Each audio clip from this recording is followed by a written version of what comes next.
Hi, I'm Robbie Corbett. I generally teach the advanced 9 to 12-year-olds here at Tumble Tykes. I'm going to be going over some skills with you that I think are very useful for their growth and movement. Work on some key stretches that would help your students be better if they were able to work on them at home, so when they came into the gym, they'd just be looser. So first thing we're going to do is with my two little guinea pigs here, we're going to take our knee lunge and we're going to work on our lunge stretch. So whenever your ladies are ready, one foot in front on the blue, the other knee back down on the purple, take a knee. Two hands on the front leg. Keep your chest square and think about pushing your bottom forward as you go, not letting that front knee go too far ahead of the toe, keeping it back, pushing that hip. And then from there it's easy to transition to where they can straighten out their front leg now and then put the hands on the floor beside the knee or on the front leg instead of the hands. So if they're using the hands really heavy to like push away from the floor, try to get them to relax into it. And then as they're ready, they can slide on out forward into those splits. Good. Trying to make sure, once again, the hands now are going to back up towards the hips, not stay by the knee, which is great. And the back leg, we're going to try to make sure it's not curving out. We're going to twist that knee down. Twist that back knee down. Perfect. Chests are up, and they can do variations by leaning slightly forward. Walk those hands forward for me. Stay in the split. Walk the hands forward. Good. And now let's walk the hands backwards towards the back foot as we go. Perfect. All those transitions will help make their flexibility top-notch.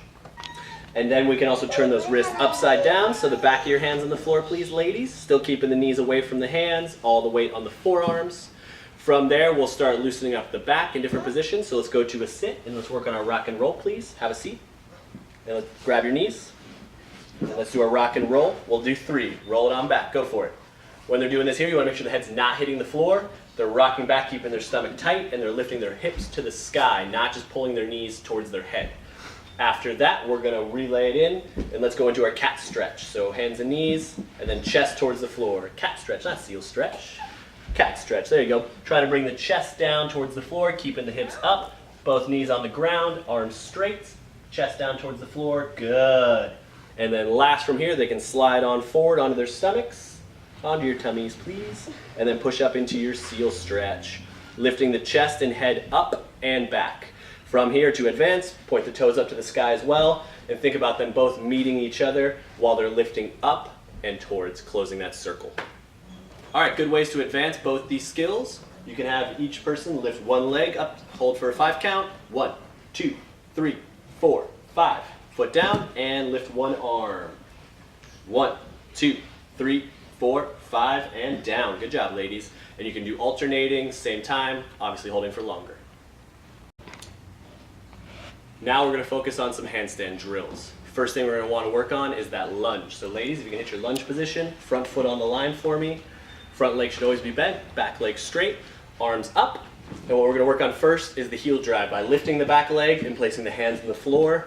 The front foot stays on the ground. Whenever your ladies are ready, 3 of those. Go for it. Good. Pushing back up. What you're looking for here is the back leg lifting up straight. The hands are able to push strong enough to get them back up to their feet and strong and stable, so they'll be strong enough, hopefully, to hold themselves when they're upside down. How we advance this, we're going to do the same thing, ladies, but this time once the hands touch the floor, the back leg is up in the air, we can do a small little hop off this front leg. Sound good? Yeah. Go for it. 3 of those, please.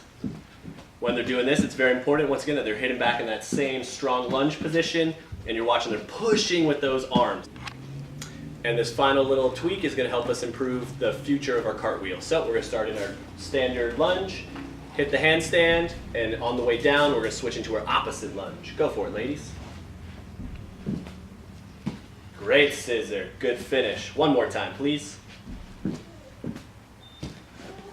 Perfect. Great job, ladies.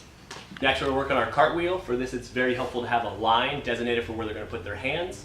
What we're going to do is make sure that they are starting in their strong lunge from the handstand position. I always want to be on the outside of this front leg, so when they kick, I'm not there to get hit. What I'm going to do is put my hand on the hip. Whenever you're ready, we're going to kick into that straddle handstand first, and then you have them come on down by rolling the hips and standing on up. And then to now, since that looks great, we're going to go back same position, and we're going to kick now instead of just up and down, we're going to kick all the way over. And how I'm going to help is just by getting the hips when they come, to help make sure they keep moving past the hands and over so there's no crumbling down towards their head.